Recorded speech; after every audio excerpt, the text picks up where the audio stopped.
Right, if you've ever scrolled through social media, chances are you've seen or you've experienced some kind of online harassment, and your mental health may be suffering because of the internet troll. In his new column, Arthur Brooks explores why the comments section is so damn toxic and how to avoid being sucked into the world of hate posters. Arthur joins us now. You'll know he's a CBS News contributor and columnist for the Free Press. CBS News and the Free Press share Paramount Skydance as a parent company. Arthur, welcome back. Good morning to you. Great to see you. You too.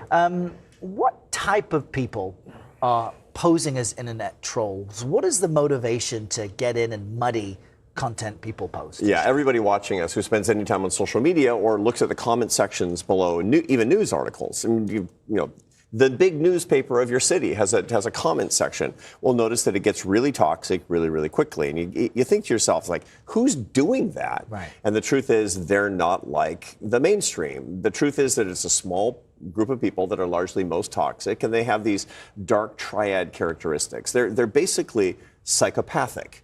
And so people who have these psychopathic characteristics are the ones who are most likely to do it. Now, traits like what? Traits like narcissism, traits like Machiavellianism, which is they're willing to hurt other people, and the psychopathic traits of low empathy, the lack of remorse when they hurt people, and even sadism. Now, we find this in about 7% of the population, and the perfect ecosystem is social media for those people, which is why those places become toxic waste dumps, and they hurt all the rest of us. Now, in theory, a lot of online platforms allow for commenting so that there can be dialogue, open discussion, perhaps some disagreement. But what is the line between disagreement and straight up trolling toxicity? Yeah, so if it's about the subject at hand, if it's disagreement over the topic, then it's disagreement. But if it's about you as a person, something that you said, and they're attacking you personally, then it's trolling, because that's what it turns into. Now, each of us has to decide whether or not we want to participate in that in the first place. But if you're going someplace because you want to see the conflict, then you've become part of the problem. And if you're participating in the conflict per se, you're probably a troll. And you got to look at that, because no doubt you're actually causing problems in other people's lives and in your own life, because the more that you troll, the more depressed, angry, and anxious that you'll get. It's bad for your mental health. See, and now that's something I think our viewers can relate to, because I will even experience posted something and you could get 10 positive comments and one trolling comment, and it seems to be the single comment that sticks in my mind for the rest of the day. Why is that, and how can we just as people avoid that? Well, we have a natural negativity bias as Homo sapiens. Human beings pay more attention to negative than to positive. We literally have more brain space, more tissue in our heads dedicated to negative emotions than positive emotions, which is why it's so easy to actually turn something negative. If you're out with friends for the evening, you have a great time out for dinner, and there's one negative thing at the end of the night, like a little argument between two people in your party,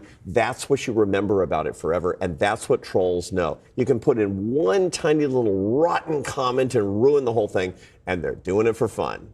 So your advice is avoid it, don't engage in it. How else can people avoid the effects, which are real, of online harassment and trolling? Well, yeah, to begin with, you don't need to read the comments after a news article. You don't need to. You need to read the article is what it comes down to. But reading the comments is because you get kind of drawn in, and you tend to get drawn in by the conflict per se. There's other ways that we actually get drawn into all sorts of violent activity and conflict all through our culture. It's very interesting that the biggest genre in documentary filmmaking right now is true crime.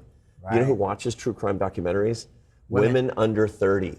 It's like 80%, because this is their form of actually watching this pathological, conflict-rich part of our culture, and it's really dangerous, and it's quite alluring. It's even beguiling. It can be even addictive. And so all of these forms of conflict that we watch as spectators are bad for us, and we should stop. There we go. Common sense explained. Arthur Brooks, always great to have you here. Nice to see you. Thanks for your time.